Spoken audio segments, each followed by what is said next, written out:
أهلا وسهلا أكم بوجيزي نجي أفيادا أكم نجي وإسابة ترى نجي ما هو علي في ماتي في واتينيس نجي أفيا كمان ما لها جمتة ورا إسابة ترى ما تودلله قريش يدرو أفوديو نجي ما بدفته سلامة دبردوان دفته نيا تشتهي ودبين تقويا كيسارة كردفون كذي برسيسا كم نجي دفع ميلومان نفيدي لما جالس لك بعد دفع قرباني دينجداتي كوبيسيسن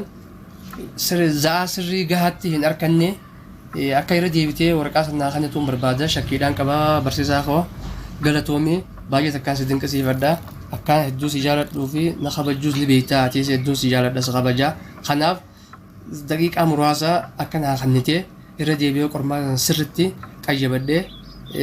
ورقة خيارات نابوتون بربادي برسيسا خو قلتومي أبو ciisee kuduraadhaa akkuma maqaa keetiif duraanuu ciiseedhaati gaafa silaa namni waa hojjetu rafteeti osoo ciqilfattee qamaatu akkasitti qormaata itti qophaa'uu dhabde akkas reeffachuu godhuuf mana barsiisaa isaa godhuuf akka haala kanaan dhufa gaafa namaan harkisaa akkanuma dhufta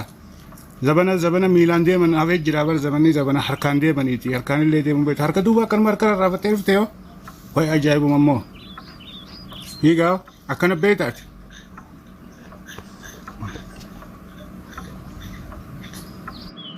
Abochi se dhageessa se akkuma harka duwwaa rarraafattee miila duwwaa rarraafattee miilaa fi harkaan rarraafattee duwwaa dhuftetti hajimaa rakishee kanatti rafinaa rakishumaa keessa gartee sareellee eegee hin deemtu kanallee harka qabattee dhufin akkanuma duwwaa dhufte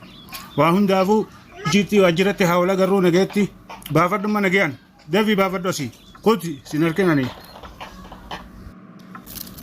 Kabajamoo obbo Barsiisaa koo. Hedduun kabaja sadin kasiifadha maqaan kiyyaa ciiseedha mi'aatii kun nama akka gaarii tolchee na beeku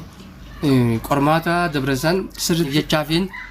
qormaata waraqaa isaa irra deebi'ee na laalchisiisiin jedhee shakkii waan irraa qabuuf malee maaliif gumboodhaa fi waa kana fidi jettee wanti maqaa na balleessituuf jechaan na tuutuuf hin jirtu ati kun biyya bakka buutee bakka kana dhaabbatu jirta daree teenya keessa galatoomuudha qabda waan dabreefis irraa deebi'iin siin jedha ulfaadhu.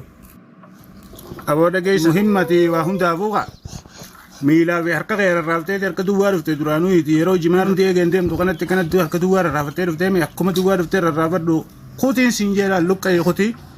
waan hundaafuu waajjiratti akka wal agarru waajjiratti hojiin haasoyna baafadhu.